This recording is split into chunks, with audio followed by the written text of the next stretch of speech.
What if the safest place on a map is the one that never wanted you there? What if your whole town hummed with a sound only you could hear, and the moment you noticed it, something old noticed you back?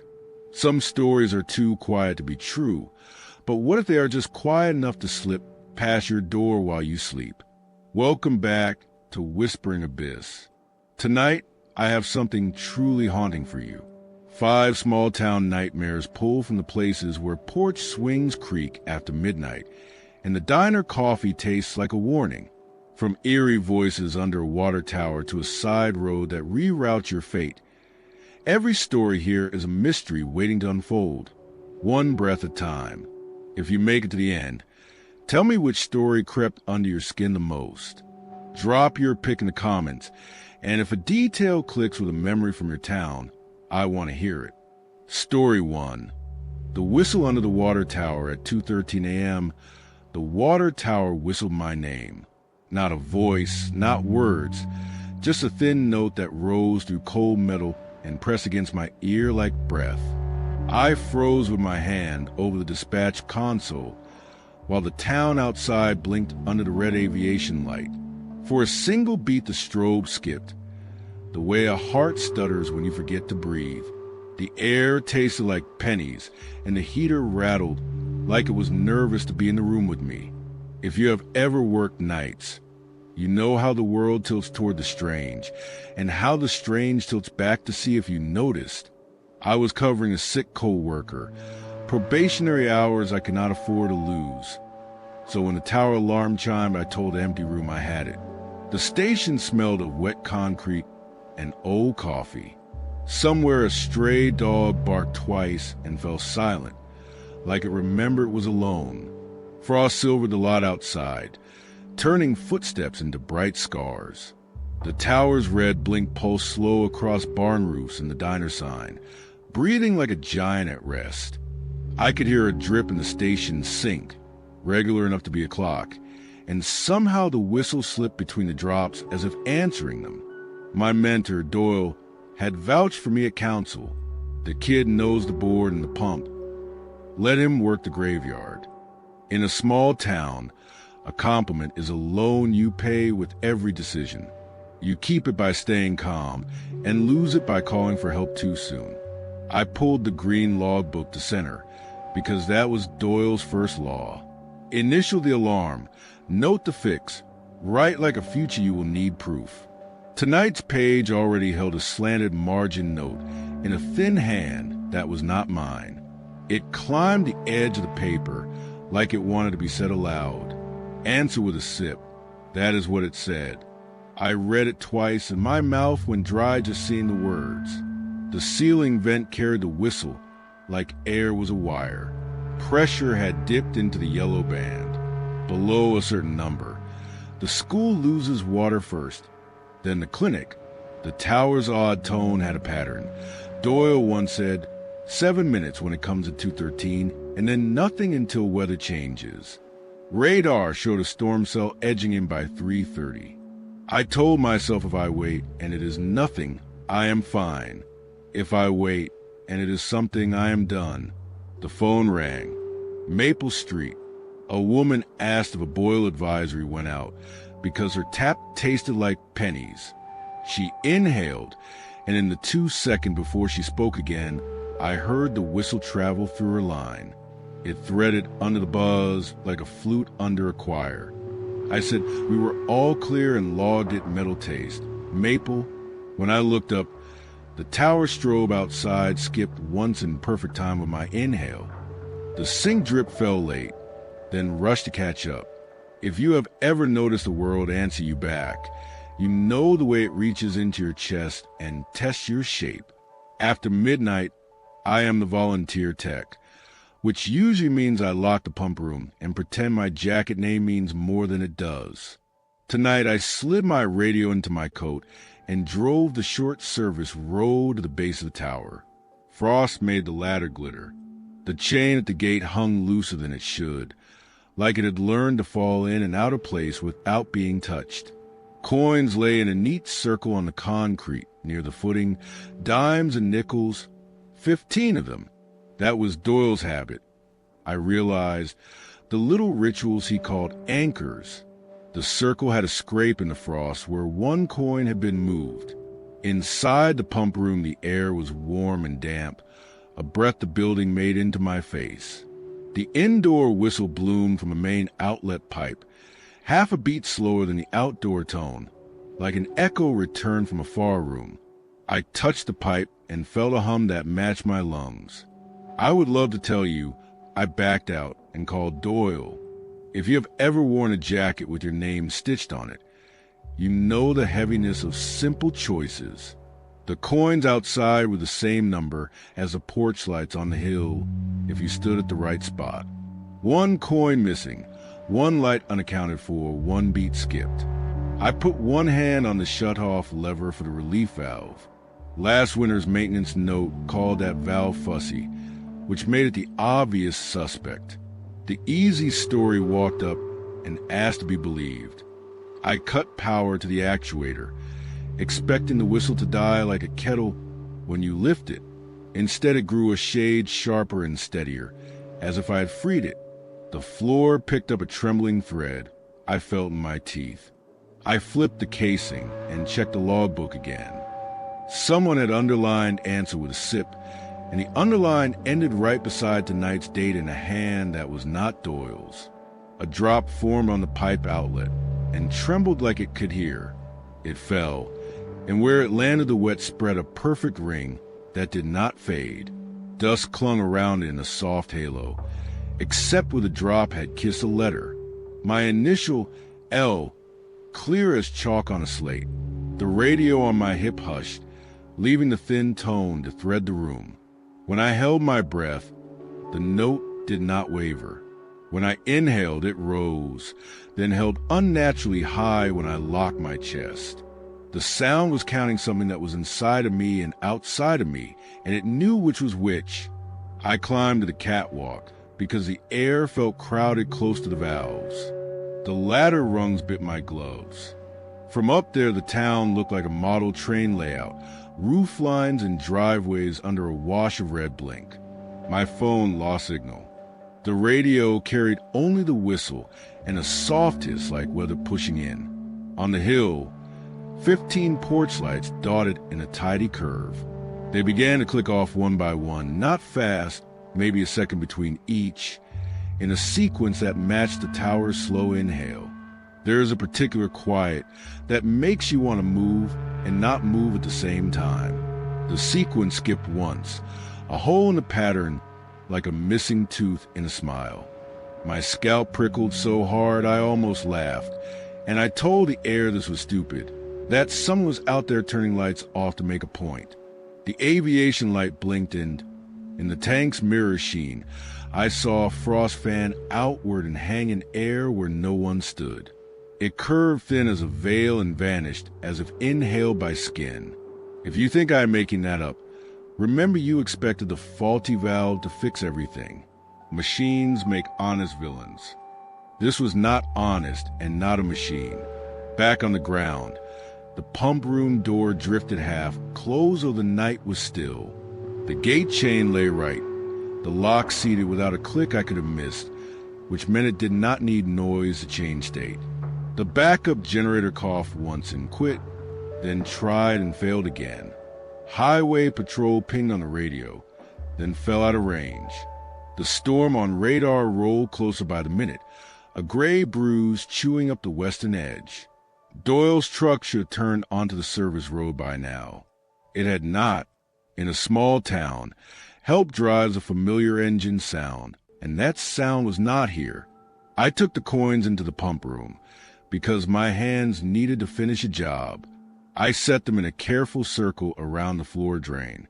The whistle dropped a fraction, the way a train lowers into a valley. Bad fixes often feel like progress for a breath. I isolated the relief valve a second time for the recorder, a ritual to prove diligence. The tone held steady as a held note in a choir. The circles on the floor caught the light and looked like attendance taken for a class I did not know I was in. One seat unfilled, one beat missing, one reason not to breathe too loudly. Then the pattern took shape. The tone was counting. Not PSI, not voltage, not cycles per minute. Breath. Laugh if you need to. Yesterday I would have. The delay between the outdoor and indoor whistle was the time it took a pulse to travel from kitchen faucet to tower. A long body made of steel and water and people. The missing coin was a space in the hill of lights. The scrape in the frost was a small move that pulled everything else forward. The woman on Maple had tasted metal because the line had already reached for her a little harder. I tried to debunk myself because that is what sane people do before they become a story. A faulty valve can sound organic, I told the recorder, and vibrations love to mirror rhythm. The relief valve note made it a likely culprit. Then I stood beside the dead actuator and, hand to my chest, listened as the tone rose exactly with my inhale. Machines do not want what you want. They answer to physics, not to a pair of scared lungs. I shut every isolation I dare without starving the town, and still the whistle shaped itself around the names of houses, humming along the map we had all made together. I checked the wall clock. 2:56. For minutes until the clinic chose a bucket and kettle over the autoclave. The storm grumbled against the west windows. The porch lights on the hill held a mercy or threat saving its cue. I picked up the logbook and felt the groove of the underline under my thumb. I poured a cup from the test tap. Steam rose in the pump room air, carrying that penny taste. Answer with a sip. If you are listening right now, I know how this sounds. I did not pray and I did not count. I put the cup to my lips and swallowed once. For 3 beats the whistle stopped. The quiet was a cliff. The porch lights on the hill held steady, as if invisible hands gripped each bulb. The pressure meter ticked up 1, then held. I exhaled, and the tone came back half a step lower, as if the tower had tuned itself around my breath and made a place for it in its throat. The coins around the drain spun a fraction and settled, each one clicking like a tooth-finding home. I did not feel different except for the part of me that now believed, without wanting to. The radio hissed with new undertone, a hush like someone behind a door. I climbed again because answers like a height. The tank skin sweated in the warm push before the storm. Condensation made delicate rings where bolt head sat. At first I thought they were random. Then 3 touched and aligned. Then 4, sliding until they spelled a name I already knew, Doyle. The letters broke apart as a breeze lifted, then reformed, patient, as if the tower could write any time it needed to. The hum in the metal deepened, a chest holding a long note.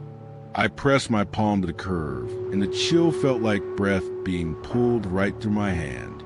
Mystery gets forgiven when it keeps the clinic open. People will bless anything that makes the lights stay on. A coin goes missing and the tone takes a breath from somewhere that can spare one or thinks it can. Porch light, coin count all tidy. Doyle had always counted the coins at the base, a habit I had smiled at. It made sense to him, which meant it made sense to the town. He must have nudged one to see, or to teach, or to test if I could hear what he heard. Maybe to keep some pact. I did not know I was already keeping with him. The metal taste was not rust. It was a residue of traded breath. The tang left when a person answers for everyone else. Picture Doyle in the same pump room, thumb on the logbook, grinning at his own superstition, then lifting a cup and taking a sip to prove a point. The census tone chooses a last breath that answers, not the oldest or wisest, the last. I had just made myself the newest last. The tower tuned to me. The coins clicked into a circle that felt complete in a way the floor did not like and the room did not argue with. I tried to undo it because that is what you do when you learn the rule late. I moved the coins, reset the circle, put a spare dime where the scrape and the frost had been. The tone shifted, a long, slow slide like a siren testing a range, then settled back to frequency that fit my chest. I shut my eyes and held my breath until my ribs ached. The note rose to a thin keen, and the porch lights trembled, as if they knew better than to ask me to keep that up. When I gasped, the tone dropped and the light steadied, grateful and unafraid. Lightning bent the horizon, and the rain finally came, a sheet that sounded like sand poured on a drum. The pressure meter held. We would not boil instruments tonight. I called the clinic and said we were stable. I did not mention the quiet hum in the channel under my words. Doyle's truck rolled up then. Wipers ticked, his grin visible through the glass. He stepped in shaking rain from his hat. "You handled it, kid," he said, voice calm like this was a story about a leak. His eyes moved to the coins, to the logbook, to the cooling cup, and then away, gentle as a hand on a shoulder. We rode the rest of the storm together. Or that is how it looked from outside. Inside I kept hearing the undertone, a second voice beneath mine, like someone humming along behind a thin wall. Doyle checked the valve with the careful touch of a man who trusts rituals and the people who make them. He nodded once and left the coins where they were. When he signed the log, he did not cross out the margin note. He underlined it once more, a small steady line that said, "Yes, this is how we do it when we have to." The porch lights on the hill drifted back into ordinary. I went home at dawn, the hour that makes everything honest. In the bathroom, the mirror fogged while I brushed my teeth, and 3 condensation rings appeared beside my reflection, each perfect, each drying at the edges in the same way I had seen on the tank. I wiped them away and the glass smeared, but the circles returned as the room breathed. I left and came back, and there were still 3, patient as coins. I listened to the house breathe until I slept.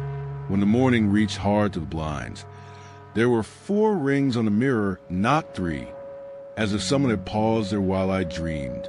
Since that night, the radio at my hip carries a whisper I cannot prove. A hush leans toward the frequency of the human chest and waits to be noticed. If you ever catch me pausing before I answer, I am counting whether the tower waits with me.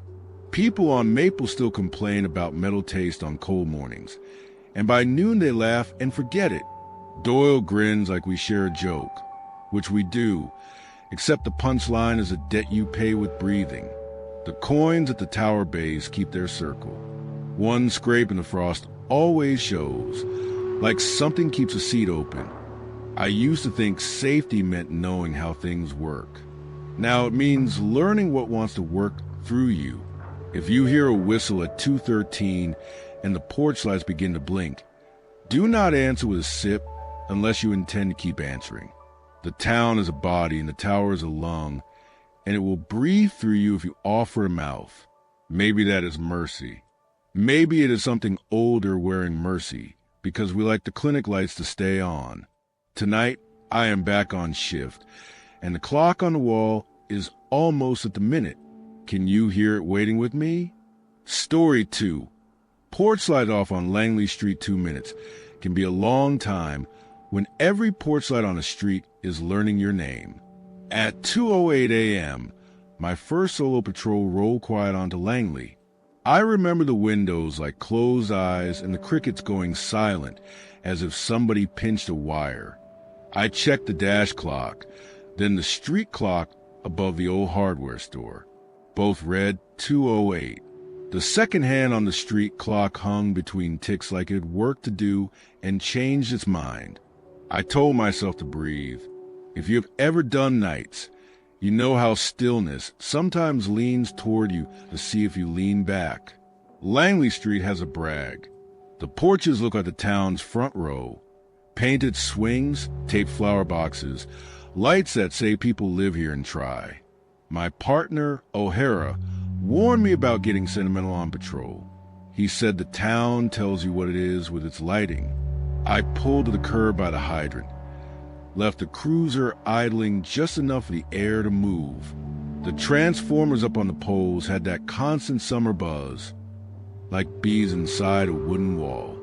I noted it without meaning to, because if the hum stops, something is wrong.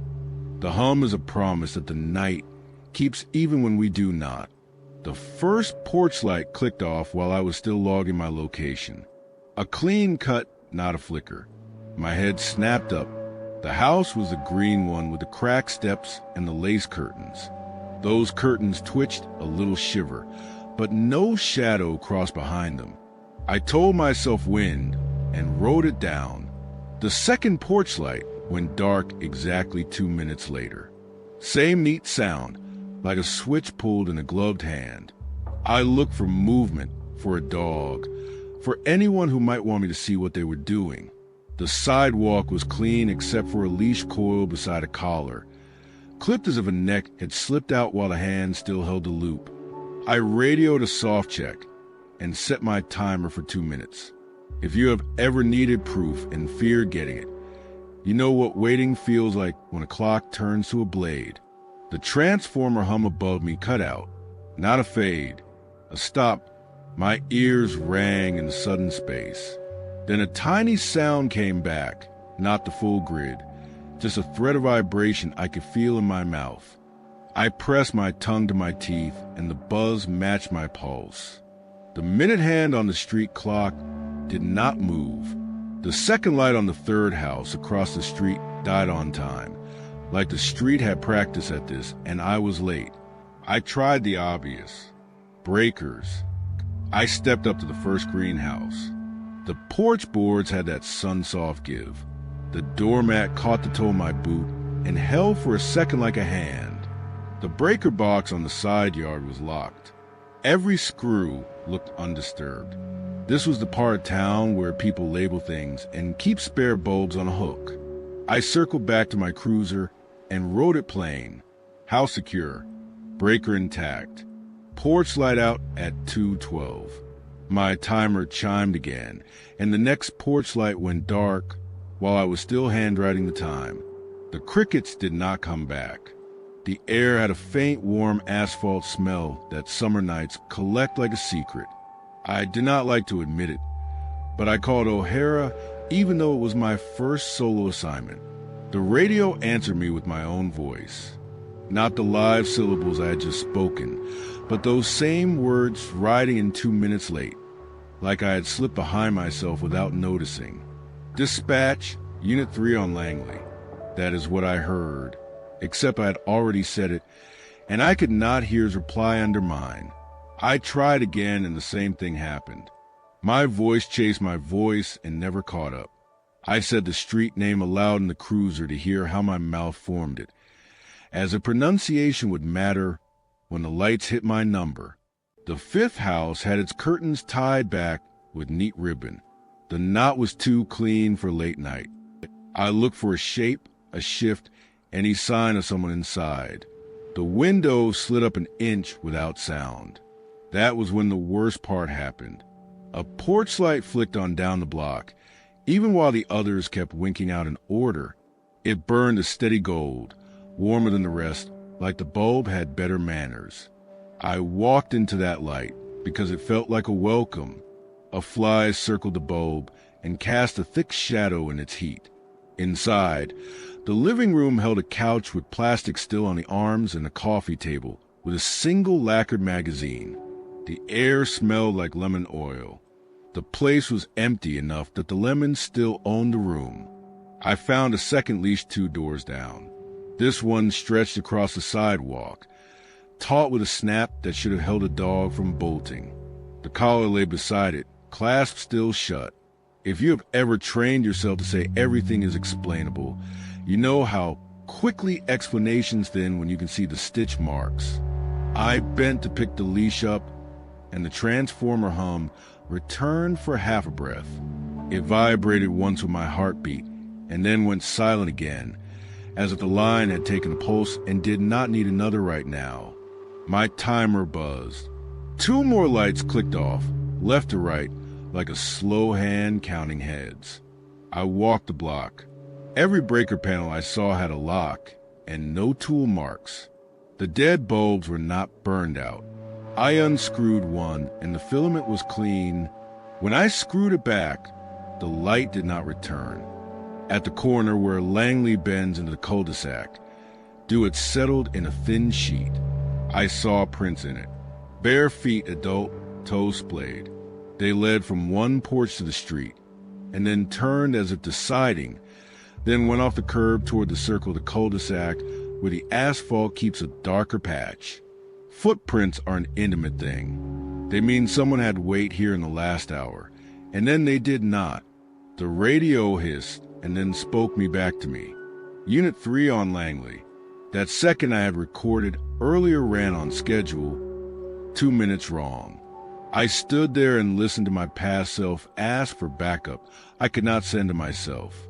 The same words sounded a little thinner with distance.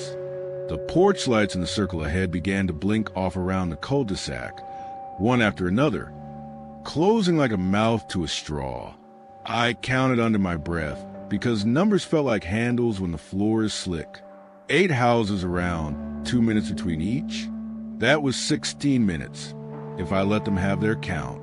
My shift ended at 4, but time did not behave like it should on Langley. I jogged back to the cruiser, because feeling helpful is a form of survival. The engine turned over, then sighed and stilled. The headlights popped on for a blink without the key turned.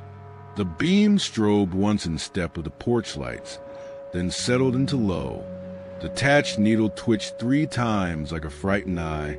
I popped the hood and stood there with my hands useless over good cables. The only moving light left on the street was mine. That should have been a comfort. It felt like I had painted a target on my chest with illumination. I tried to behave like the answer lived in a diagram. I mapped the sequence. The first house had gone dark at 2:10 by my dash after the first 2:08. The second at 2:12. The math wrote itself on a clipboard I did not have. I tested my hunch and stepped into the yard of House 7 as the watch ticked toward its minute. The porch light faltered as if it saw me and decided to wait. When I stepped back to the sidewalk, it clicked off neatly on schedule. I watched the suspended porch light, the one that had come on out of order with that warm gold. It did not blink. It burned like the last candle at a vigil. I told myself grid sabotage because that story fit in a report and made other officers nod. Somebody with a ladder could have pulled main switches. Somebody could coordinate at a distance with a jammer. I checked another box. This one so old it had paint baked into slits. No prime marks, no tape, no clever fishing line to tug. I looked up at the transformer drums. Their casings looked just as they had for all the years I drove this street as a civilian, comforting in their dull gray. When the hum came back, it did not fill the night. It traced my carotid like a moth wings my skin. It came back only when I put 2 fingers to my neck and felt the pulse. 2 minutes is enough time to walk to the cul-de-sac and back if nothing else bothers you. A window opened without sound behind me when I took my first step. The curtains swayed a half-inch, then stilled as if they were breathing in shallow waves. I spoke into the radio again because talking makes a person present to themselves. The radio waited obediently and then, after 2 minutes, offered my voice to me again, tinny and a shade breathless. Hearing yourself delayed does something crooked to your sense of being only one person. It makes you imagine a lineup of yous, some ahead, some behind, all trying to occupy your skin. I followed the dew prints to the circle. The cul-de-sac had a way of turning sounds back. My own steps came home to me at half volume, like someone polite repeating them for the benefit of the shy. Around me the ring of porch lights began their measured deaths. 12 o'clock position. Click. 2 minutes. 2 o'clock. Click.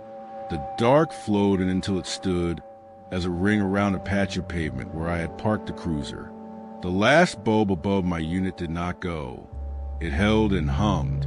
The hum made my chest vibrate as if a tiny tuning fork was forgotten under my ribs. I stood in the glow of that last stubborn light and wished for any other job. I learned something then that I am not proud. I learned so late. The dark was not chasing the light. It was doing inventory. It was closing out rooms that had nothing left in them. The houses with ribbon curtains, with lemon oil smell, with plastic on the couch arms, were not waiting for sleep. They were empty. They had already been counted. The leashes and collars were the sort of detail our brains call a mistake when they cannot say loss. A dog does not unclip its own collar. A person takes a dog places. Where did they take them, you ask? I do not have that peace, and I hate that I might someday. We have a saying that we do not say aloud. Do not let the town count you. It appears in the patrol log sometimes, in bad handwriting on nights when time gets flexible. I opened my book, and there it was.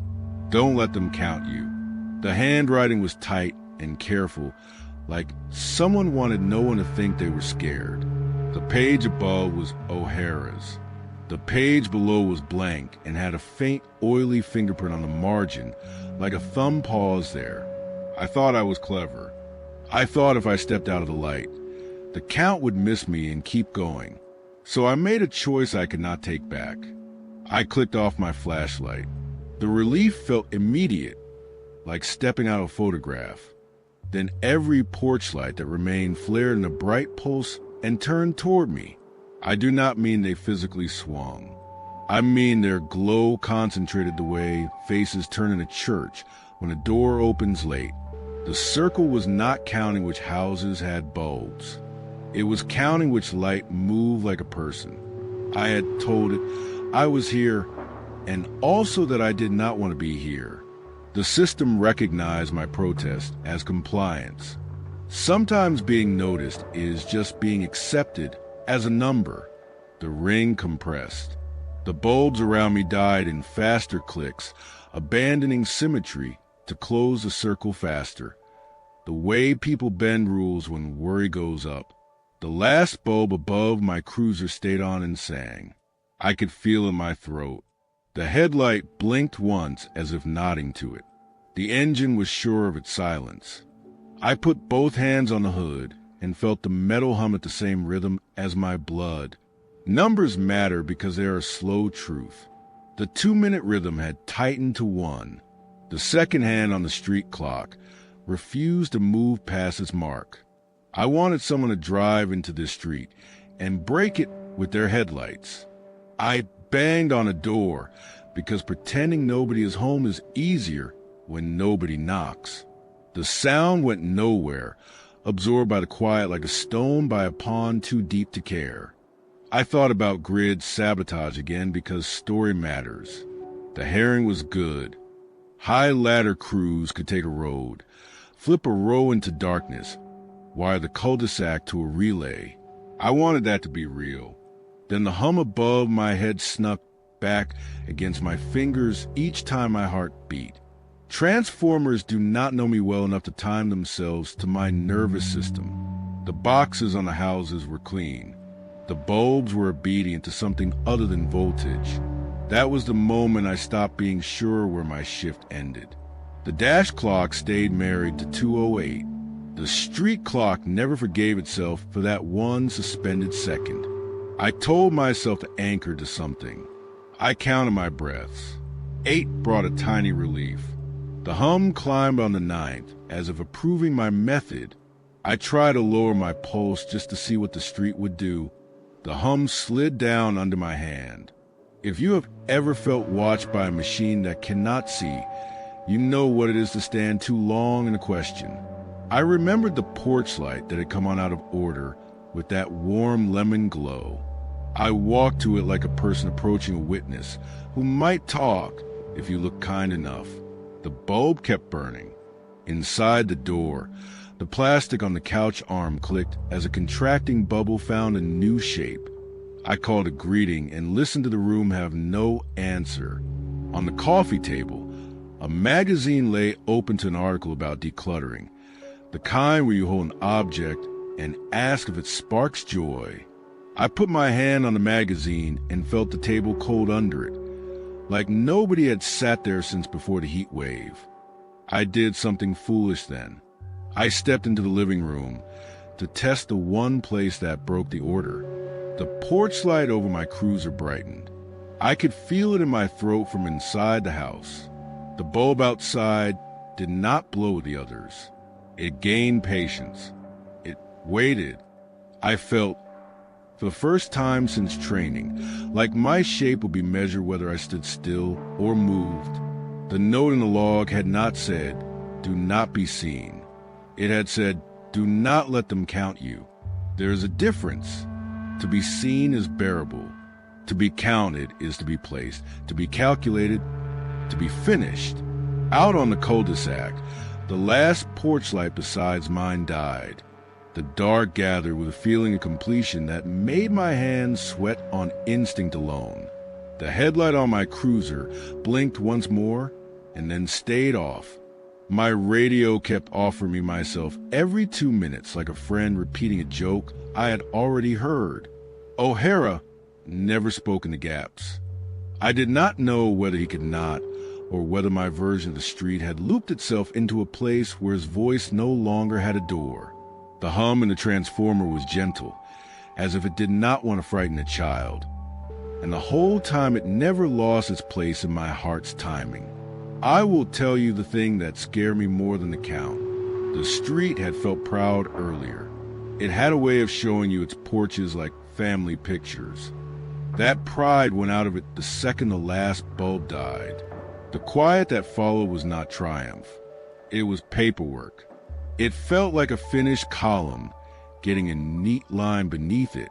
The light above my cruiser held as a title for the entry. If you think lights cannot write, you have not watched electricity stay patient for a name. The circle of dark pressed inward in a polite step closer, not menacing, but final like a hand on a shoulder that asks for no words. I thought about flipping my flashlight back on. That is what I wanted. My thumb itched. I did not do it. I figure if I put another moving light in the count, I would simply give the street two of me. I took another step into the lemon house instead, telling myself that stepping out of sight meant stepping out of math. As soon as I crossed the threshold, the porch light over my cruiser surged bright enough to throw my shadow on the far wall of the living room. It stretched tall, held along the plastic sheet of the couch, and lingered on a magazine page like a black shape, considering what to keep. By then I understood. The lights were never guarding homes. They were marking who was still present to be taken. They did not go out at random. They extinguished when a resident was gone, leaving the bulb as a record until the number matched the street's need. The curtains that twitched had no shoulders behind them. The first leash and collar had a hand that left without accepting that it had let go. The handwritten warning, the patrol log, came from someone behind me on a night like this. The transformer hum was never evidence of sabotage. It was a metronome for accounting that used me for tempo. The stuck clock meant the loop had me as long as I stayed on the page.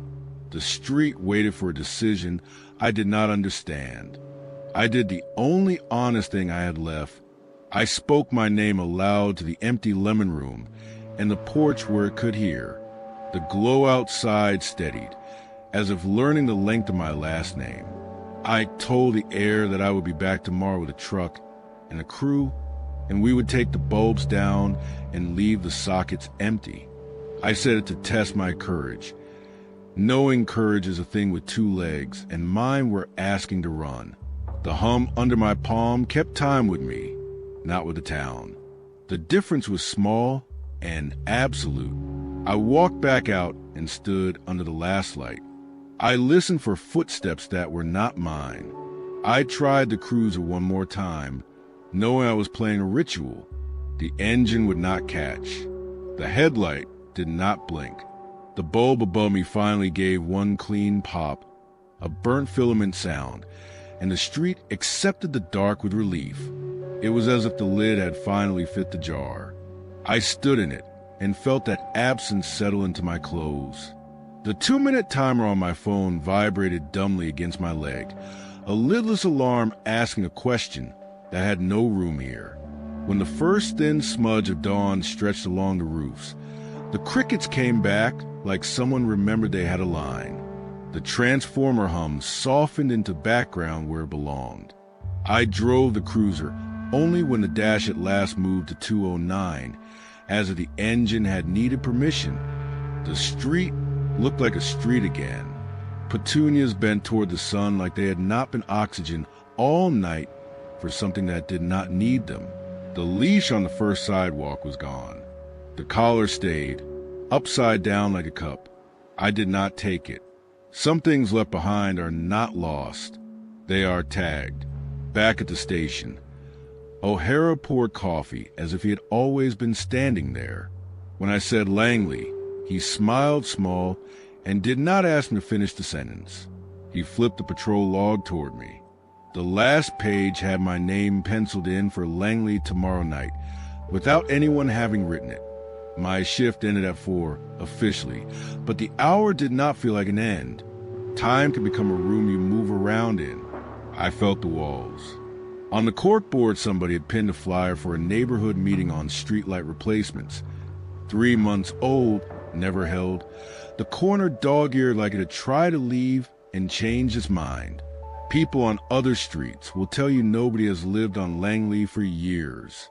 They will say the city moved residents during the flood season and never filled the houses again. A rumor does good work when it calms a breakfast table, but the patrol map keeps giving the block to a unit during the night shift. It draws a tidy square around it in blue pencil and writes a name. This morning it used mine. I signed for the keys anyway. If you have ever been counted by a place, you know how that number follows you into rooms where there are no lights to cooperate. I slept until early afternoon and woke to a hallway that felt one notch too quiet. On my kitchen counter, my pocket radio ticked once, as if clearing its throat. 2 minutes later it ticked again. A third time, and my refrigerator motor answered faintly in the same rhythm. I turned off the radio, and it kept the count for 1 round without current. Then it stopped like it needed me to be listening again. Sun slid across the floor in rectangles. I stood in it to prove I was still a warm thing that made shadows and not just a figure in a line of numbers. If you are watching this and you live on a street that prides itself on its front porches, do me a favor. Tomorrow night at 2:08, sit with your porch light on. Count in twos. If your breaker is clean and your bulb is good and still the light goes, do not think you're being ignored. Think inventory. If a window opens without sound and your curtains give one little breath, do not call hello. Call your dog and hold the collar until morning. If your radio returns you to yourself with a delay, hang up. You do not need to hear yourself worry twice. I will be back on Langley tonight. I do not know what I am bringing besides a stubborn pulse and a logbook note that might be mine next time. I do not know whether the last light will hum to me, or if the circle will close without needing a title.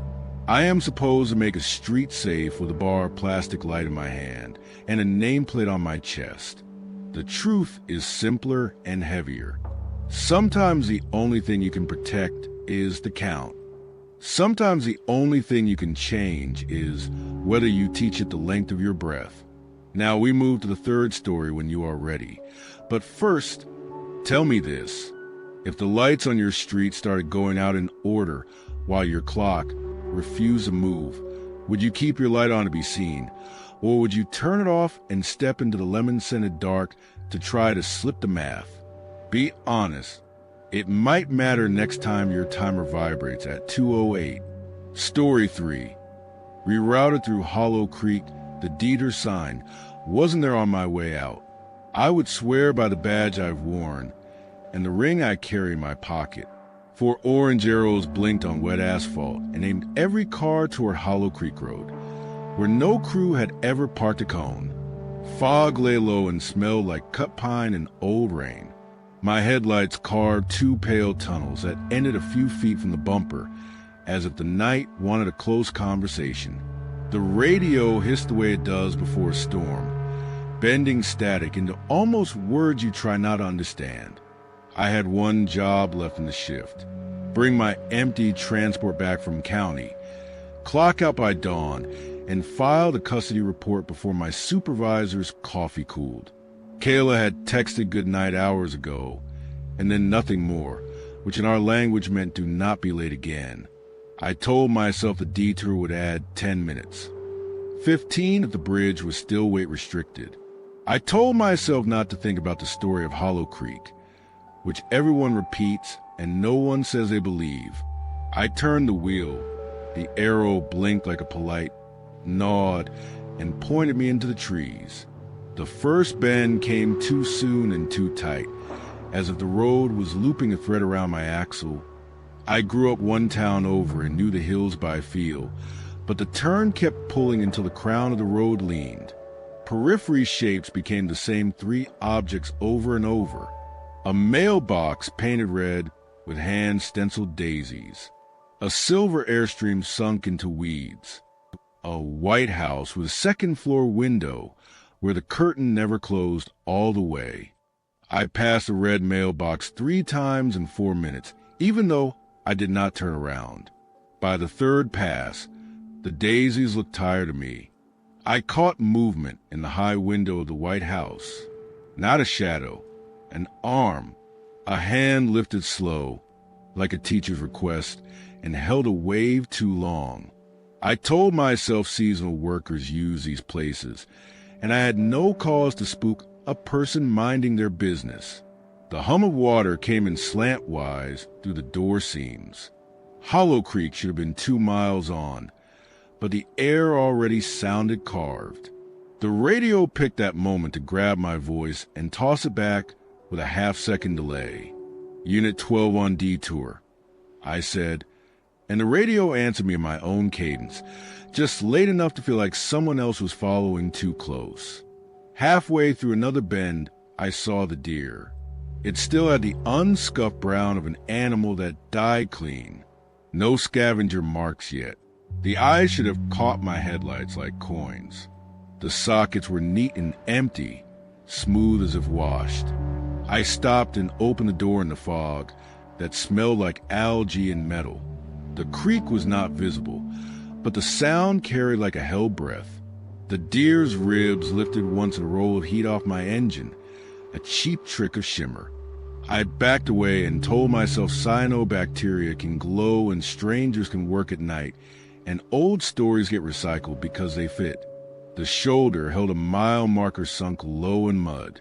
The number plate had been replaced with a graft that looked like a neighbor fixing a fence. Someone had burned a date into it instead of digits. 1998. The stroke marks were careful and old rain had turned them gray. No number of miles to go, just a year. I put my fingers on the groove and felt a memory I did not own pushback. I took my hand away and the radio repeated my last breath to me again, a little sharper. It should have felt like a malfunction. It felt like timing. I drove on. The gauge stayed a half a tank, no matter how much Hollow Creek Road took. It should have slid a notch by now. The needle held like a steady heartbeat. I tapped the plastic, and it gave a hollow answer, but the line never moved. The glove box coughed out the laminated county map. I keep to feel old-fashioned when GPS quits. Someone had inked out Hollow Creek with 3 patient strokes decades ago. Not a smudge, a decision. There was a wooden cross on the shoulder a mile later, rough and small, with a first name carved so faint I almost missed it. Caleb. Kayla's almost name inverted. Old country style, a whisper learning to be a word. The bridge appeared sooner than it should. Narrow and plank built, slick from fog. Guardrails worn by hands that linger. The creek below let up a greenish glow, like a moss bed under glass. The water sounded wrong, too even, like it had memorized the script and would not change it even if you shouted. My passenger seat creaked as if a weight had shifted. Though the back seats were empty, my cabin scrubbed. I told myself to stop the car and think things through. The sign at the bridgehead had 3 new nails in it, holding an arrow that said detour, though the county did not use that font. Red mailboxes repeated in the corners of my eyes. A porch window lifted upstairs, and a child's handprint pressed to the inside of glass I had just seen empty. I did not like the sensation of being rerouted by a set that had not fully built itself. The radio cleared its throat and spoke my full name. Not Mark. Marcus Dale Caldwell, spoken like a solemn oath. The cadence was not mine now. It was a classroom roll call tone, the way a name becomes a fact. I pulled close to the bridge rail, and the headlights caught metal shapes nailed on the far side, waiting beneath the lip. A mosaic of rectangles like a school project made by patient ghosts. I stalled on a hill before the bridge could take me. The engine coughed once, twice, and the dash lights washed blue as if underwater. Fog rushed up and leaned on the windshield. You know the feeling when weather chooses you. The passenger seat creaked again in a slow settle, like a person leaning their shoulder into a nap. I said hello to no one and got the radio answering me off time. My custody report binder sat on the passenger side floor, where the transport paperwork rides between stops. When I picked it up, every page was blank. Not erased. New. White and waiting. I walked up the road to tell my heart I was the one moving it. Trees leaned in as if listening. A hand-painted sign stood crooked near a pull-off and pointed the way I had come, back to Hollow Creek. The letters looked freshly dried. Fog made my hair damp and my mouth taste like pennies. From below the bridge, the creek called up in a voice I knew better than my own. Kayla humming the song she hums without meaning to when she brushes her teeth. 3 notes that walk each other down a stair. If you have someone who lives in your ears like that, you know how impossible it is to hear and not step closer. The signal on my phone vanished to a white bar, which is not an absence but a refusal. GPS held my icon over a blank field and refused to draw roads. If I did not clock out by dawn, my custody report would flag the entire shift and my supervisor would enjoy the paperwork like a chew toy. The paperwork that had just turned itself to snow in my hands. If I did not make it back, I would have no proof I had ever left. There's a private kind of fear that comes with being erased while awake. It makes you inventory your pockets and your breath. I told myself an escapee could stage a loop like this by swapping signs and hiding in the fog. I have a prisoner's name written on a manifest to prove he existed, except the manifest had vanished and the glove box map had written Hollow Creek out of the world. I walked closer to the bridge rail, and the license plates nailed under what caught my headlights. Not random. County plates. Many years. Many numbers. One rectangle close to center matched the format of my unit. The same digits. The same county prefix. It was impossible unless it was the sort of possible that preferences stories over laws of metal. I went back to the car and thought about waiting for dawn. Dawn comes slow in places like this, like people greet you from behind screen doors. The radio gave me my last full name again and added the middle like a parent working up to a point. Road stories do not need your permission. They ask for your attention, and then they ride it. The creek hummed that steps down melody, and something under it moved the water without making a ripple. I pictured a person you cannot see dragging their fingertip across the underside of the surface. Each pass left a suggestion of circles. I decided to stop bargaining with the parts of me that believe everything has a switch. I drove onto the bridge. The board spoke in a language of wood that has held too much and will hold a little more. Headlights washed the rail, and the plates under it blinked in 100 different orders. The one with my unit number sat dead center and reflected light the way a dead-eye does. The seat beside me leaned subtly as if whoever had followed me finally relaxed. Halfway across the span, I tasted rain that had not fallen. The green glow from the creek brightened until it was less color than temperature. Under the surface, the creek held faces, not bodies. Faces almost touching, pale as mushrooms. Eyes closed, rows and rows just outside the easy count. If you have ever had the certainty you're being watched by a closed door, you know the feeling. The engine sputtered a warning, and the light caught my unit plate at an angle that made the numbers look too round.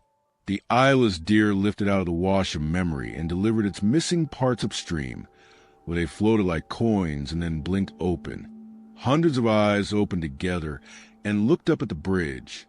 I did not scream, because screaming would have thrown a rope into a room I did not want to enter. The eyes looked like the ones we do not see in stories when people vanish in tidy ghost tales. Practical eyes. Crow's feet at corners. A cataract clouding one. A child stares steady and unafraid. The glow came from the water itself, not the eyes. The eyes reflected it and made it each other's. As they blinked, I heard the radio pick up a voice, and for a moment I believed it was dispatch. Then it said the prisoner's name, and the creek carried it back as a different sound. The 4 letters carved into the roadside cross had been Caleb. That same name sat at the top of my transfer sheet at the start of shift. No last name, no birth date. We joked that sometimes a system placeholder rides a line until a real name arrives. The cross on the shoulder meant the placeholder's job was older than the arrest. The mile marker burned with 1998, and my training pulled a file out of the desk of my head. Deputy Holcomb missing in 98, crossing a bridge near Hollow Creek. Story told at barbecues in that laughing way that ends in the same silence every time. My theory about an escapee fell apart with a gentle click. The binder could not lie to me with blank pages and still hold weight. My gas gauge held a half because the loop resets, and I had been circling longer than the part of me that Counts felt comfortable admitting. The map had no Hollow Creek because the county needed paper to behave. The prisoner never existed. The name was a bait word the road wore like a uniform. The cross kept counting the deputies who gave that bait their time. The radio waited to say my full name, because that is how a place decides who is next. The bridge flexed under me like a breath. The eyes under the water opened wider. The song Kayla hums found its own harmony in the creek, and for one uncharitable second, I hated her for living in my head. The headlights lit the plates along the rail, and each one winked in a different year. 1998, 2007, 2014, 2021. The burn date in the mile marker was not an anniversary of the road. It was an index. The almost voices and the static braided together into my fiancé's laugh, and then shifted into my mother's voice asking if I had eaten. The creek was not reading my mind. It was reading my radio. The choice felt small and exact. Back the car and let the loop write me another hour, or cross and find out what was owed on the far side. I thought about Holcomb and how people say his widow still leaves a sandwich on the porch. I thought about Kayla's sleep in our bed with the window cracked, humming in that way sleep teaches. I pressed the accelerator just enough to carry my full name to the other abutment. The wood held. The plates rattled like applause and then settled. The passenger seat released a sigh, or the fog did. The eyes under the water closed in the order they had opened, like lights in a theater. The road lifted into a thin dawn that had no right to exist so quickly. Fog thinned and trees returned to their ordinary business. The red mailbox became the first crisp thing I had seen in 20 minutes, and then it was behind me without once repeating. The radio dropped back into the local morning show with a host who laughs at his own jokes. I drove on the needle of the clock until I saw the highway again. Perfectly ordinary, a ribbon of normal cars with normal impatience. In the back of me, The song tried to sit down and rest. I did not let it yet. At the station, the transport log read as if I had left empty and returned before midnight. The custody report field had no record of a signature. The dispatch tape showed a perfect silence where my check-ins should have landed. The binder in my hand filled itself with the same forms we always complete, blank and waiting, polite as new napkins. I tried to write the name Caleb, and my pen would not lay ink. It skated and left nothing. My gas gauge stayed at half until I parked. When I turned the engine off and on again, the needle fell one notch like a hell breath losing patience. I went home to Kayla and watched her sleep for a minute, the way you do when you have almost driven into a story you cannot share without becoming a liar. When she woke, she hummed the Steps Down song on her way to bathroom, and I asked her where she learned it. She frowned and said she had never heard it.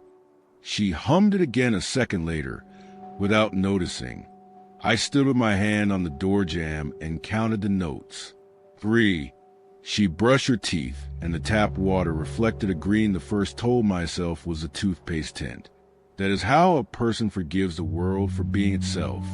In the afternoon, I drove back with a map, and a thermometer I trust more than the cruiser one. The detour signs were gone. Hollow Creek Road met the highway with a directness it had never shown me. The mile marker with the burn date had its metal numerals back on, fresh paint correct, as if a county worker had read my mind and fixed an error. No wooden cross. No red mailbox with daisies. The White House's upstairs window looked sealed for winter. I parked, listened, and heard a normal creak that behaved like gravity expects.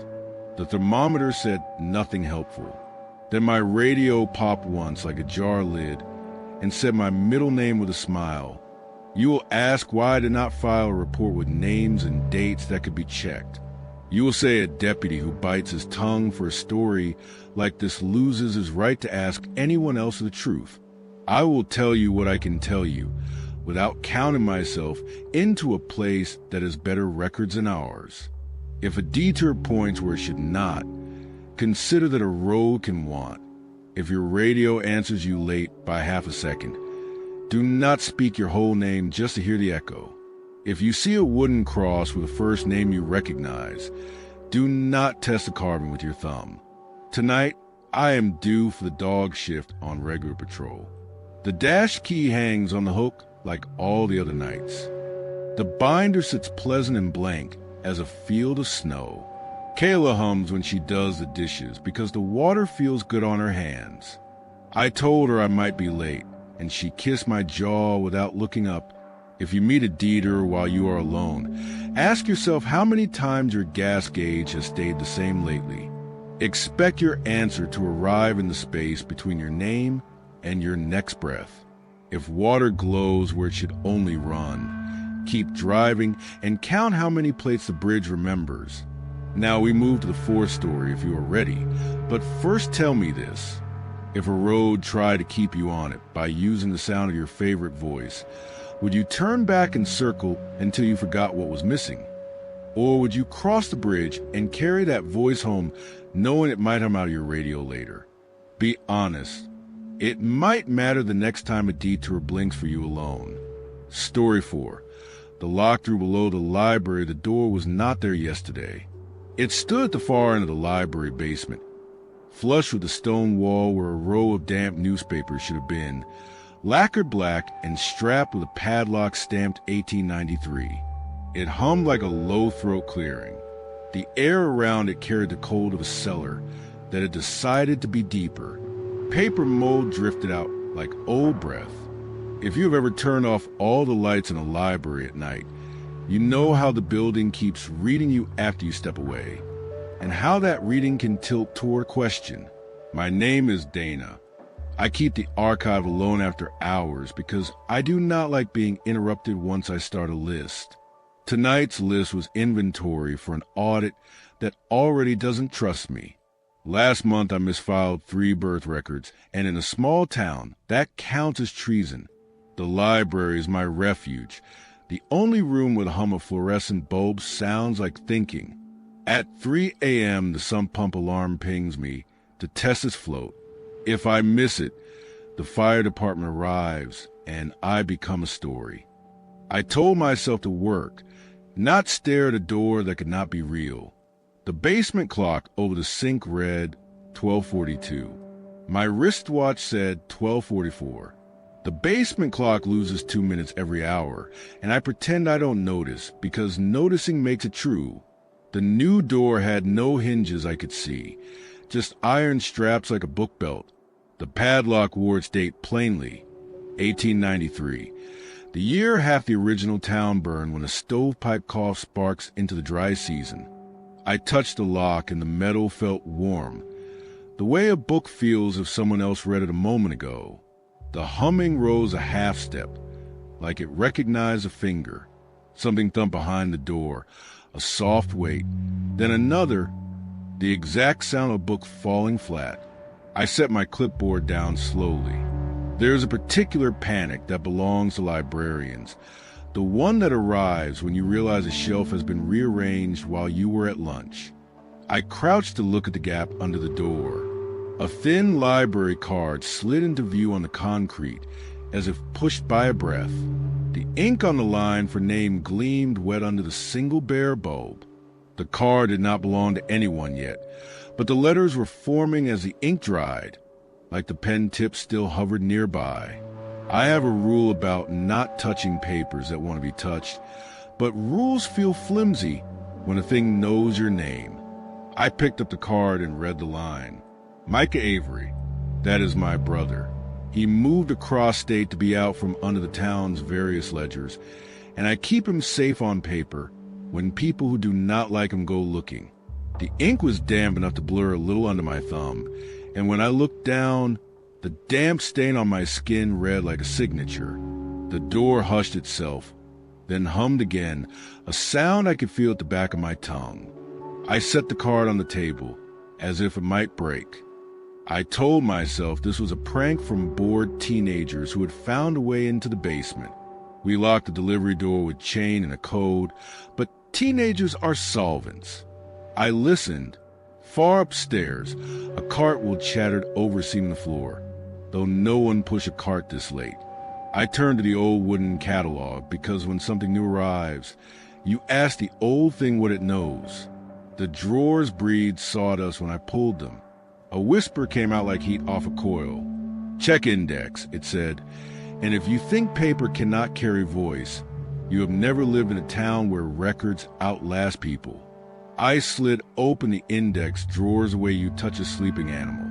Many cards had a pale shadow where names used to be, eraser smears and soft arcs. Micah's name appeared and then vanished when I breathed on it, leaving a blank field that looked guilty. My own birth record card had a neat corner torn off where the year should be. The pencil line that once wrote 1991 was rubbed to ghost. The overhead bulbs buzzed with low complaint, and then they flickered in a rhythm too steady for bad wiring. I counted unconsciously. The pattern matched my pulse, which is no one's business but mine. Upstairs, the shelves answered the basement's hum by shifting their order. I did not see them move. I saw the result. Rows that have run east to west since my first day bent their own logic into aisles that all pointed toward the stairwell. Dewy decimals made a narrow corridor, and the subject towers leaned as if wind had pushed them. I walked between history and local newspaper reels and smelled wet stone rising from the floor. The bathroom nightlight threw a pool of domestic glow over the stairwell landing, and beyond it the darkness felt organized, not empty. The building exhaled, and the power cupped its hands and hid for a second. All the bulbs cut out as one. In the same instant, a pale wash of light seeped up from the basement, like water finding a seam. It wasn't bright. It was a definition of edges. The locked door below glowed around the frame, as the room inside had its own weather. My phone lost its bars in a clean wipe, and offered me SOS in small letters that always look like a shrug. The elevator between floors stuttered once and stopped, its indicators frozen on a floor that isn't numbered. I took the stairs down because I have never once let the building tell me not to. The door's glow made the basement shelves look theatrical, their labels too crisp. The sump pump croaked on and off with its usual geriatric timing. The card on my table curled as it dried, bending toward the hum under the door. I called Micah, hand shaking in a way my training hates. He answered on the fourth ring. His voice sounded rough with sleep. He was at home. He laughed at my warning about prank calls and said he missed the smell of paper that clung to my hair. While he talked, the name on the card grew faintly luminous, like a lonely phosphor. The audit binder on the cart behind me weighed the same as always. But when I opened it, whole sections had been neatly ripped, not jagged, not angry, removed at the spine, leaving clean threads. Every missing section corresponded to a card in the index that had been erased. Birth certificates, property transfers, the land grant maps for the South Ridge. An audit file is a promise to the future that you saw people. Mine now promised almost nothing. I pictured the fire department pounding on the door at 3:10 when I missed the alarm and the chief's eyebrows going up. My job is paper, and the paper had gone slippery. I pressed my ear to the door. It was not just humming, it was reading. I recognized the internal pace of cataloging, the way librarians rub cents into piles until they become rows. The padlock waited quietly in my line of sight. The stamped 1893 wasn't decoration. It was precedent. After the fire, when the mayor's ledger went up and the town reinvented itself from char and rumor, this room might have volunteered to keep what did not fit the new story. The whisper from the catalog, check index, felt like the old were trying to point me to its replacement. The red herring hatched right on schedule. If Micah's name glowed and a card for him slid out, maybe he was physically behind the door. I tested that on the phone. Say something only I'd know, I told him, childish and necessary. He said the thing about how Mom burns garlic every time so it tastes like regret. And he said to please stop imagining dangers for him because he makes enough of those by himself. He yawned. A clock on his end bonds a half hour wrong, delayed like basement time. He was fine, or he was one room in a country away from fine, which is our family's equilibrium. I hung up, and my fingers left a print on the library card that darkened as if in agreement. The sump pump alarm blinked 2:56 on the basement clock. My watch read 2:58. The room wanted to make me miss the minute. If I missed it, sirens, boots, questions. If I made it, I still had a door that had begun to learn my breathing. I took out the master override key from the ring that lives in its own pocket. Using it on a lock that is not our lock triggers the audit stamp that tells the state we tamper with secured records. It is a line I have never wanted to cross. I slid the key into the brass hasp we installed last year on the old records cage to test my nerve. Then I slid it into the old padlock's hoop. The lock clicked open like a person clearing their throat to answer a roll call. The door did not swing. It waited. The hum swarmed my skin and matched my pulse so perfectly that for a wild second I wondered if a door could take a reading of me and file it. Upstairs, a spine fell in first somewhere in the rearranged stacks. The noise came down like a soft hammer. I could either open this breathing room and be the person who opened it, or close it and be the person who backed away. Both stories had prices. I pressed my palm flat to the wood, where a plate would be. It was warm, as if the darkened side had a hand. The minute flipped to 2:59 on my watch, and to 2:57 on the basement clock. The alarm would sing at 3 o'clock, whether either time believed it. The sump pump chattered and quieted like a nervous bird. The hum under my hand dipped a fraction of tone, the way a choir does when it finds the right pitch by accident and decides to keep it. A breeze who had no business being a breeze moved across the floor and lifted the ends of the newspaper bundles under the old staircase. The shadows under the door grew a little taller and folded back neatly, like clothes set out. I pulled. The door came toward me with cheerless grace, with giving a position it never wanted to hold. The glow inside did not flare. It simply made visible a stone room that could not fit inside the foundation we have measured 100 times for leaks. Stacked in delicate towers and on deep shelves were books bound in dozens of sober cloth colors, each spine stamped with name, small and gold. The room smelled of damp linen, charred ghost, and the private sweetness that old glue finds in darkness. A trickle of water. Somewhere made a syllable over and over, a steady half-word. I stepped to the threshold and read what I could before my eyes insisted on blinking. Names I knew from gossip and from forums. Mrs. Ellison, who sold the flower shop after her husband died, and then kept showing up to place orders anyway. August Trevino, who donated the clock once, and then disappeared from the minutes. Babies whose cards I still had not fixed, their delicate names packed into small books beside the larger lives. People who left town because leaving was cheaper than arguing with a ledger. The room had kept them. The shelves upstairs had pointed like arrows because the stacks had been obeying a new map. One book was missing. An empty slot lower midshelf where the dust had a sharp, unblown border. You know a missing book by the way the gap hollers. I went to it the way a person looks for a lost name in a line of faces. The call number stamped into the shelf edge was neat and officious. The name that should have sat there wasn't printed, but the card tucked halfway into the slot carried my penmanship. I had written it a dozen times this month on forums. Dana Avery, space where the year should be. The torn corner on my birth index card made sense now. The library had been rewriting who existed, and I had begun to slide.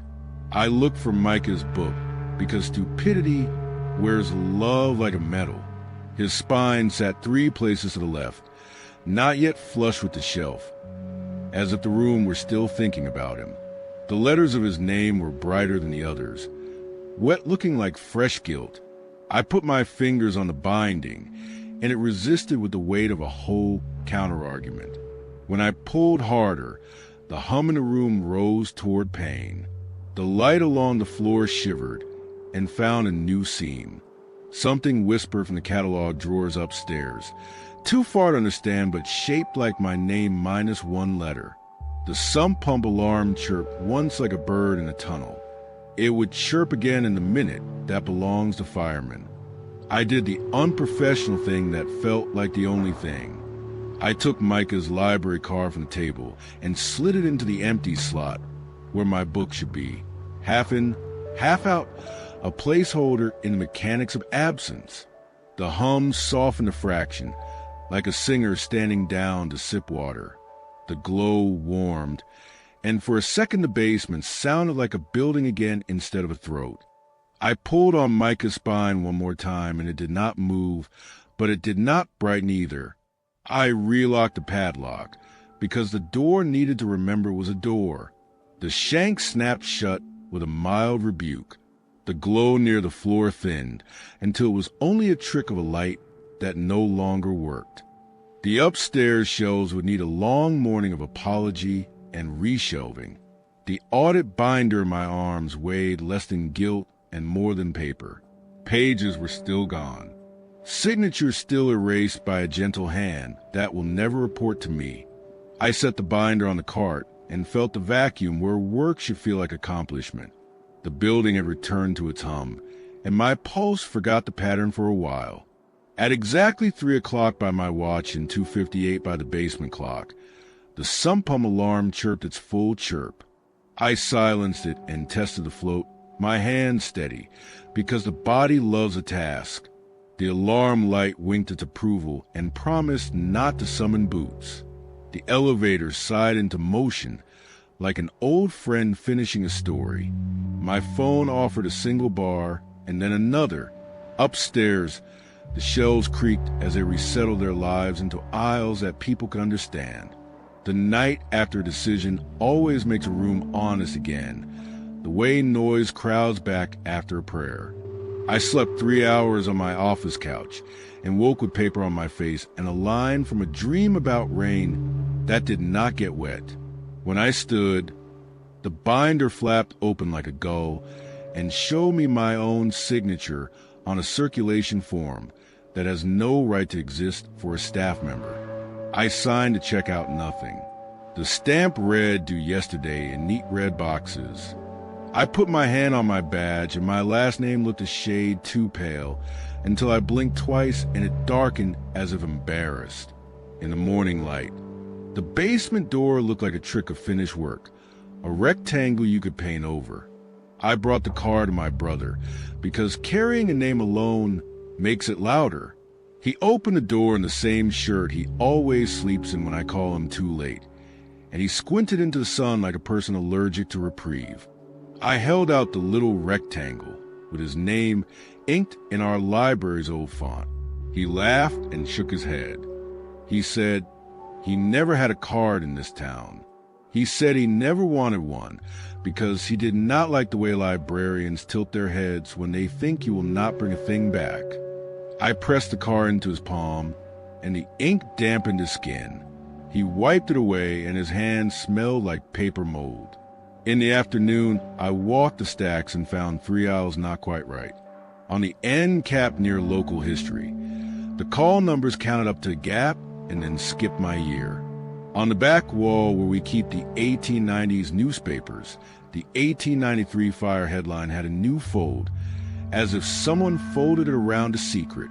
The basement clock gained 1 minute without asking permission, and I watched it so long I forgot what number I was hoping for. The door below sat nice and tidy and kept its hum to itself, but every so often the padlock clicked like a tongue once, and then thought better speaking. If you come to the library and your name is not where you left it, do not leave angry. Sit by the catalog and listen to the drawers breathe. Ask the index for your corner of the page. If a whisper says check index, it isn't superstition. It is an old tool remembering how to be helpful. If a card slides under a door with your name wet on it, do not let anyone else pick it up.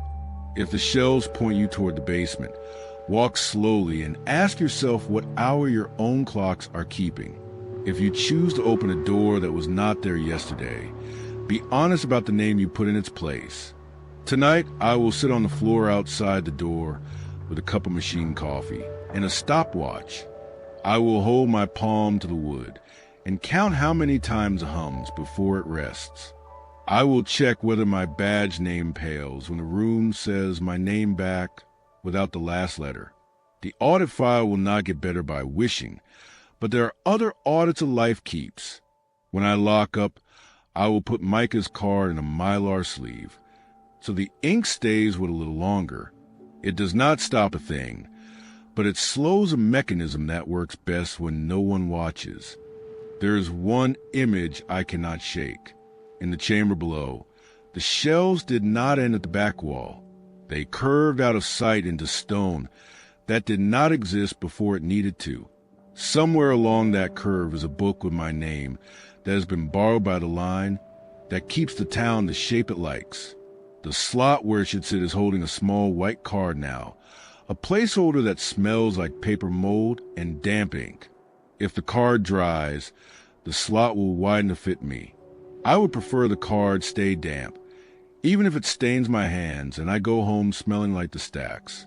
Story 5. Last shift at the grain elevator. They say you only hear the knocking when the place is almost done with you.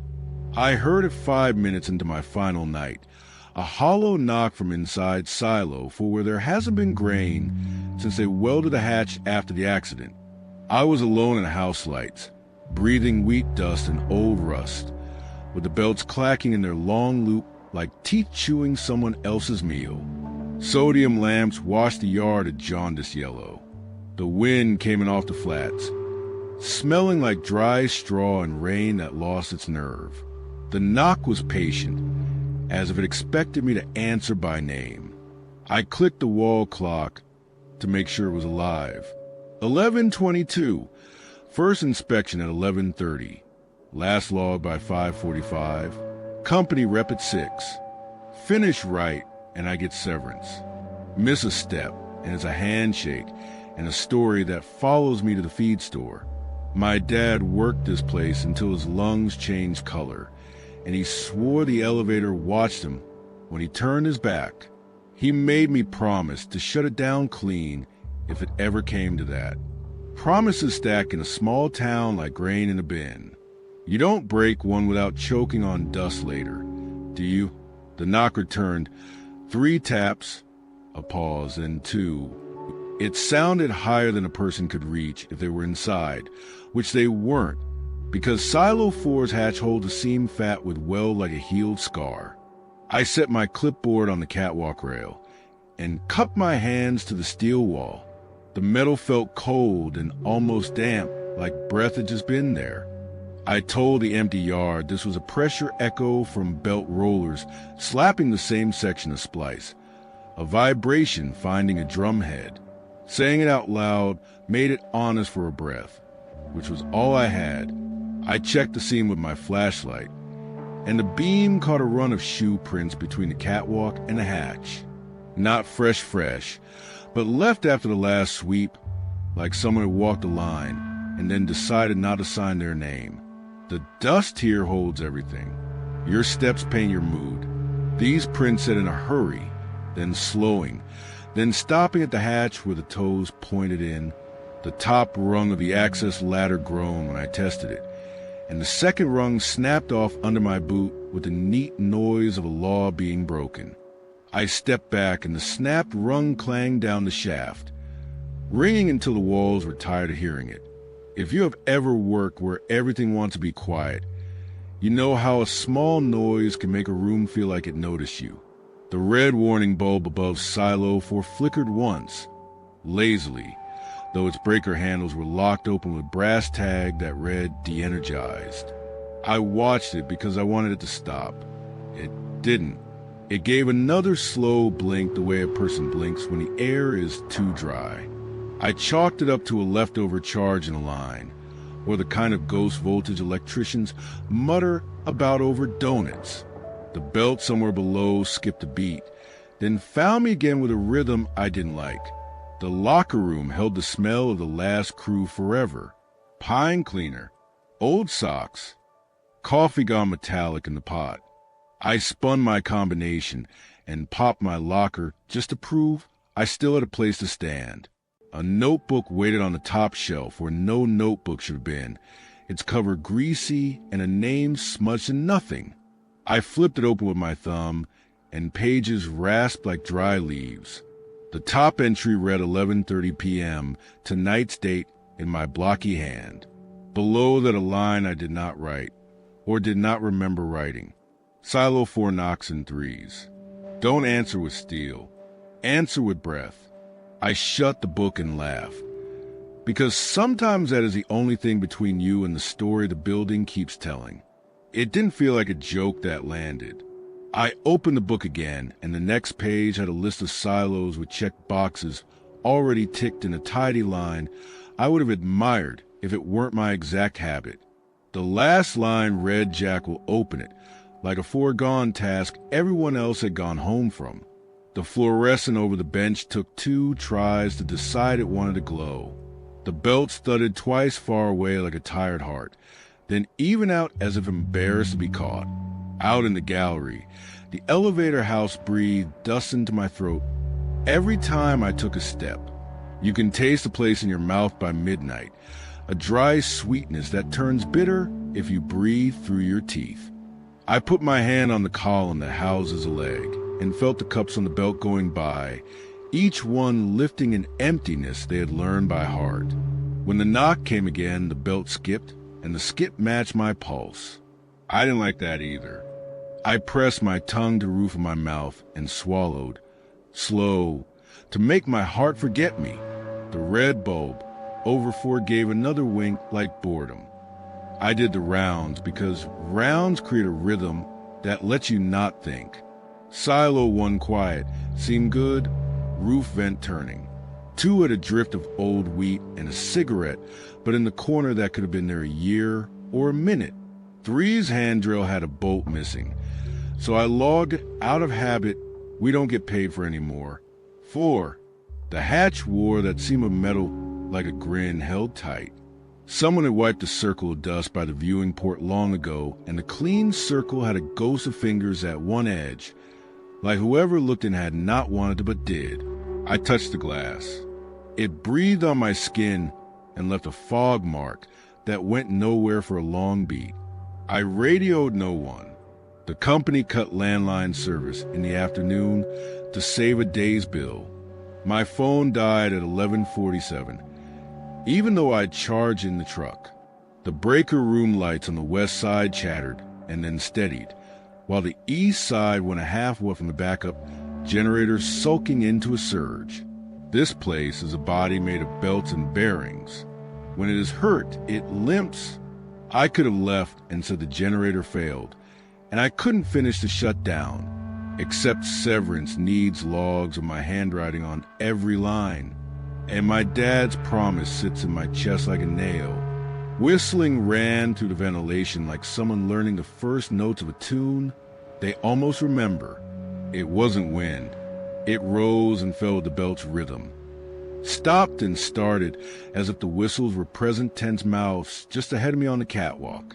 I stop at the far end where the catwalk curves around the top of 4.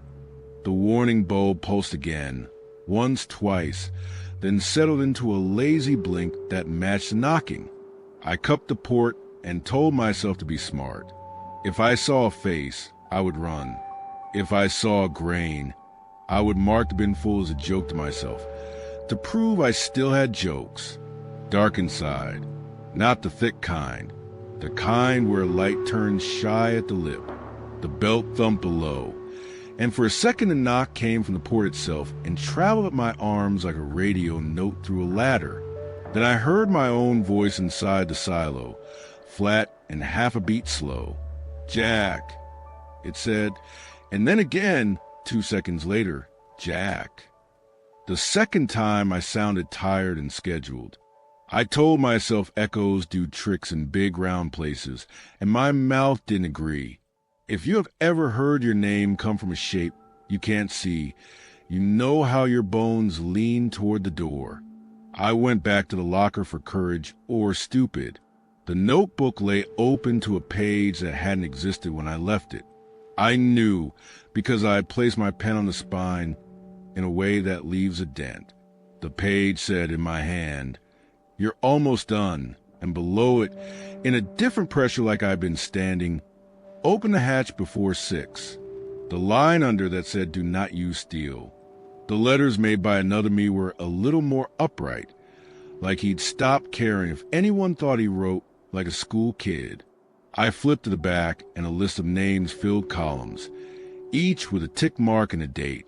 The last name was mine, no date yet. I tried the office phone out of spite and found it dead but warm, like somebody's cheek had leaned into a minute ago. The time clock in the corner kept the right hour, and I wanted to punch out and then back in just to prove I could bend time into obedience. The belts below me hugged their pulleys and sang their dry leather song, without caring. The wind outside brought with it a faint apology of rain. The yard lights threw long ropes of shadow, and the silo walls turned them into rings, like a pond no one had thrown a stone into yet. My boot found the broken ladder, rung again, and my balance found religion. There's a trick to opening a welded hatch without winning a hospital stay. You warm the seam slow with a heater, then talk to it with chisel and fold hammer until it loses its memory of being stuck. You do not do any of that beside grain dust if you enjoy not exploding. Silo 4 is empty. That's the rule. It has been since before I signed my first time card. I stood with my heater in hand and chisel on the floor and asked the room if I was an idiot. The room did not answer. The knocking did, softer now, like someone no longer needing to convince me. I set the steel down. I remembered the line in the notebook. Don't answer with steel. Answer with breath. I leaned close to the hatch and exhaled, slow, the way you fog a mirror to check if you're still here. The red bulb above me gave a sleepy blink, as if amused. The belt down the leg skipped again, and then matched me on the next inhale, an awful little compliment. I put my lips to the seam without touching it, and blew air along the curve where metal meets metal. A sigh came back, not mine. The seam flexed away a foot falls asleep, and then remembers blood. I slid the chisel into the softened point and pried with a gentleness my old man would have been surprised to see. The seam lifted a hair, then a fraction more, the sound of quiet gratitude of a lid that has wanted to open for a long time. Cold air pushed out over my face and carried dust-like breath from a sleeping animal. The yard lights at the window of my vision wavered once, and the belts answered with an extra tooth in their song. The warning bulb above filled with a dull red like an eye with a tired irritant. The knocking stopped as if it had fulfilled its job and was resting. I eased the hatch back. Grain dust fog rose in a rush and stung my throat. If you have ever stepped into a room that remembers something you don't, you know how the air looks at you.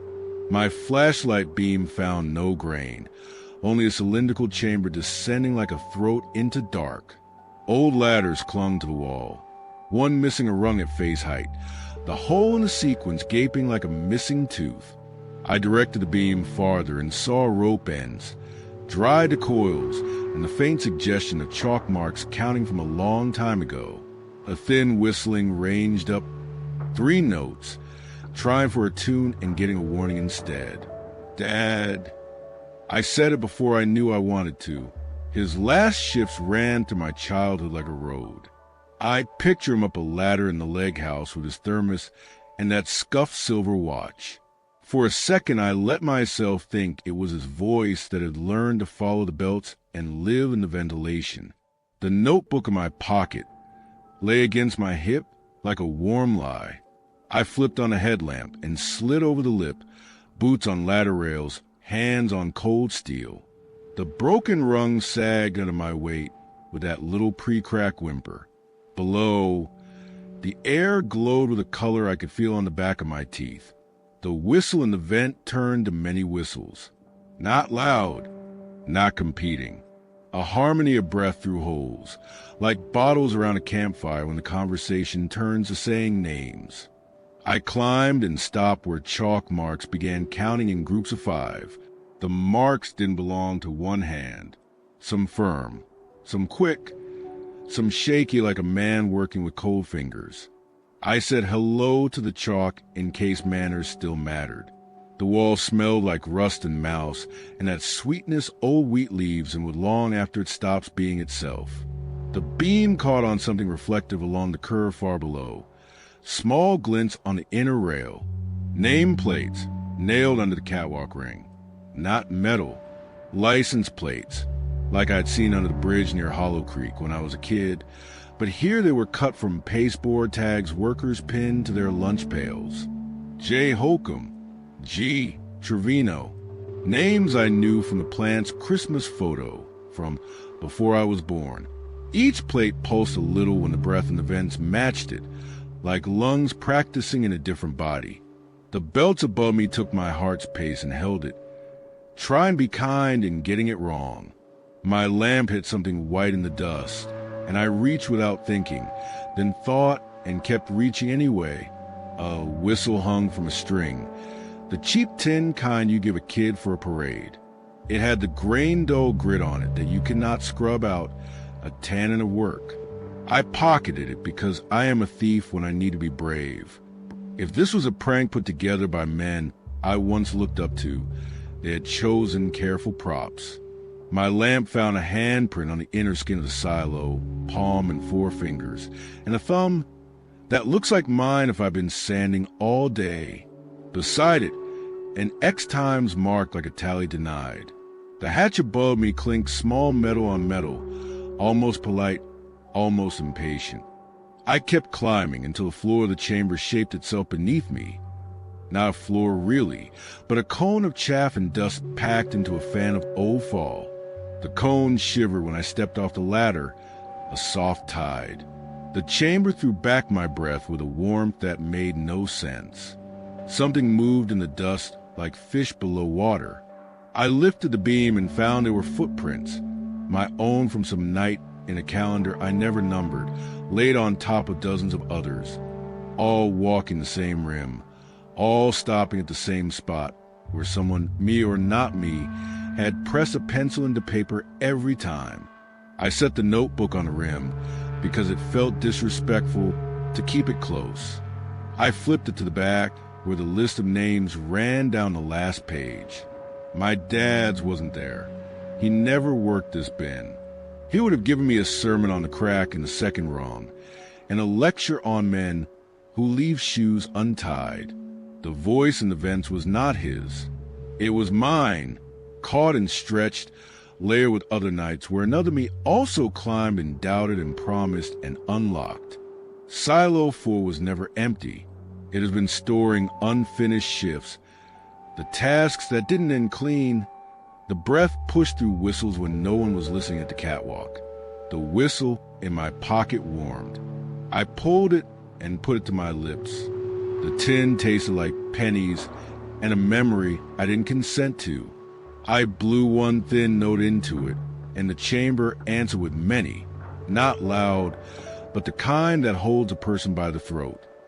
The red bulb above the hatch slipped more light through the seam, and the dust around me glittered like a handful of milled grain tossed in the sun. The belts above slowed once, as if taking a knee, then kept time again, steady as a metronome used for slowing a song at the end of practice. A figure moved in the dust in the far quadrant. Not a ghost, not a person, just density given shape by air. You learn to see motion in places that should hold still. The shape turned, and I did the stupid thing and lifted my beam straight into it. Nothing there to take light. The dust rose and folded into an arm, lifting as if to warn or greet or count. The broken rung above groaned like a throat clearing for speech, and then it let go with its full voice. The ladder shifted. The cone under my feet slipped a few degrees, and the chamber learned my name with an exhale. I grabbed the rail, and my palm slid in powder. The notebook skittered off the rim and landed open on a ledge, pages shivering. I saw my own hand on the page like a photograph, even though I stood across the space.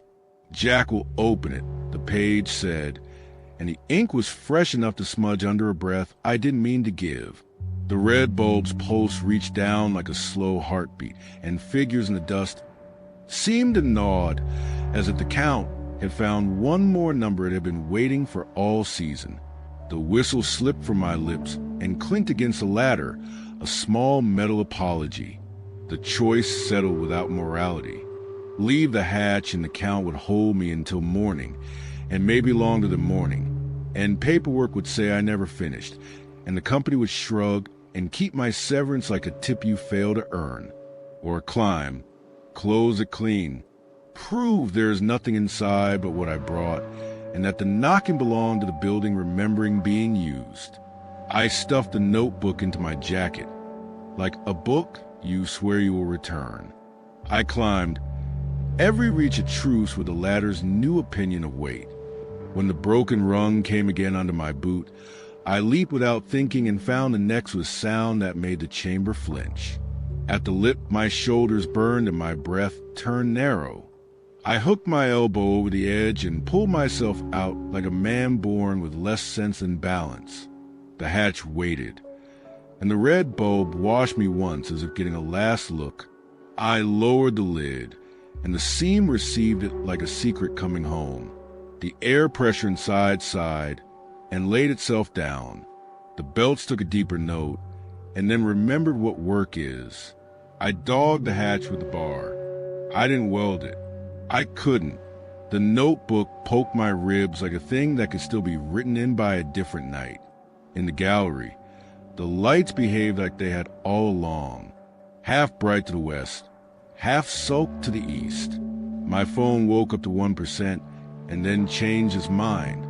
I filled the shutdown log section by section, handwriting small and square like Dad taught me, so supervisors with grudges have to squint to find a problem.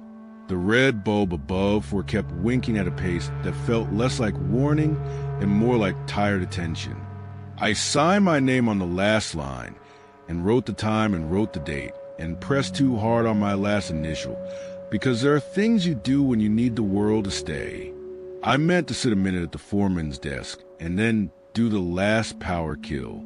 The chair has a tilt that puts you in the right posture to nap and lie about it later. I told myself to rest my eyes while the generator got over itself. The wind stepped off the flats and crawled under the door in a long stripe. I woke to a bird arguing with Dawn and the rattling pop of a Ford hood in the yard. Company rep on time, clean shirt, clipboard that expects too much. I stood up so fast my knee barked the desk, and my first thought was, I did it, and my second was, is he going to believe what beans are left? We walked around together, him with his pen making ticks I had already made, me with my thumb in my jacket pocket on the notebook that warmed like a pocket pet. At Silo 4, he paused and tilted his head and frowned at the broken rung, and the dust on the hatch seemed like a detective who can smell a story. You didn't open this, he said with the practiced tone of a man who sells the answer with the question. No, I said, which felt like yes because the bulb above us gave one last blink and died without fuss. We both looked at the light as if it might explain itself, then pretended we didn't. He signed the severance page with my pen. He pointed to final switch like a man offering a bride to her groom. I dropped the main. The belt sighed to a stop. The building took the quiet into itself the way a big animal takes a shallow breath while it sleeps. The rep left with a handshake that said he would never remember the map of this place again. I walked the floor once more, listening in case the knocking had one more thing to say. It didn't. The elevator became a silence that felt earned. In the locker room, my locker stood open. The notebook lay where I'd set it, which is not where I remembered setting it. I flipped it open to the back. The list of names looked complete. Mine had a date now, last night's. The ink was dry. I laughed at myself because sometimes that is still the only bridge left. I wrote one last line, because you don't leave a book without a last line. Shut down complete. Silo for secure. The script in my hand looked identical to the earlier entries anyone might think were mine. Somewhere in events a tiny rush went by like a man walking down a hall outside your hotel room. I closed the book. I put it in the locker. I shut the door. I spun the combination. I walked out into a morning ready to forget me.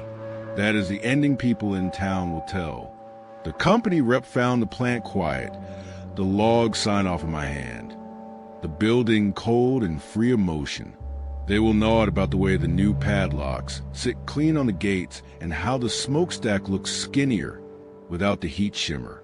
They will say the breaker tag on Silo 4 is still the brass one from the 80s, which is odd if you know how fast tags get lost.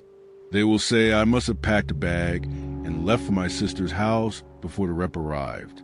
They will say a man can choose to walk away from his own work and keep walking until the story stops chasing his heels. If you stand on County Road 12 at noon and look through the gaps in the boards, the red bulb above Silo 4 gives one faint flicker when the cloud cover thins and people call it the sun. If you stand at midnight and hold your breath, the belts remember what rhythm to take even without power. 3 taps. A pause. 2. If you work a place like this and it asks you to listen, keep a whistle in your pocket. Blow once to say you are there. Blow twice to say you are still there. If the chamber answers you with your own name a second late, do your count right and finish with the shift before you started. I promised my dad I would close the place clean, and I did. If you walk in and find my name in the logbook and know me, don't do the math that makes a ghost. Do the math that adds a shift to a shift. The elevator likes its numbers neat. The hatch likes company, and the red bulb likes dawn. If you ever hear the knocking, do not take steel to it first. Answer with breath. If you feel the ladder give, stop arguing and climb. The rest of it you already know in the part of you that keeps promises in rooms with dust for curtains. Some nights the town leans in and listens back. If you heard it tonight, even for a breath, you are not alone. The whistle under the water tower still threads the quiet when clocks forget themselves. Langley's porch lights still know how to count. Roads remember our names even when maps pretend they do not. And old buildings hold their breath until you answer with yours. If any of that brushed your skin, keep that feeling. It is a compass that points to places most people never see. Thank you for keeping me company in the dark. I know how it sounds, but stories behave better when someone is listening. If one detail clicked with your hometown, tell me which moment crawled under your ribs. The porch light that waited, the upstairs window that waved, the creek eyes opening together, a book spine stamped with a name you almost said aloud, or the red bulb that blinked when it should not. If you want more nights like this, tap that little gesture that tells the algorithm we are still awake. Leave a comment with your town's strangest rule. Every place is one. No whistling after dusk. Do not park facing the river. The library's basement is staff only. I keep a ledger of rules people swear by, and the best ones have a reason no one will put in writing. Share yours, and I might whisper it back to you next time. And if you felt watched while you listen, try this. Before you sleep, turn the tap on gently and listen for a tone that is not water. Count to 2 at the window and see if the porch light across the street answers. Open a book at random and check whether the margin already knows your initials. It is not proof. It is a test. If nothing answers, good. If something does, write it down before morning edits your memory. To everyone driving lonely roads, keep your eyes soft at the edges. Detours are friendly until they are not. If a bridge remembers your plate number, cross without speaking your full name. To the night shift people, I see you. The last cup of coffee, the syrupy clock hand, the hum in the walls. When the place you tend begins to hum back, breathe slow and finish the count. Not every door wants a key. Some want a listener. I will be here when the lights fall quiet again. Bring your headphones, your superstitions, and that one story you never tell in daylight.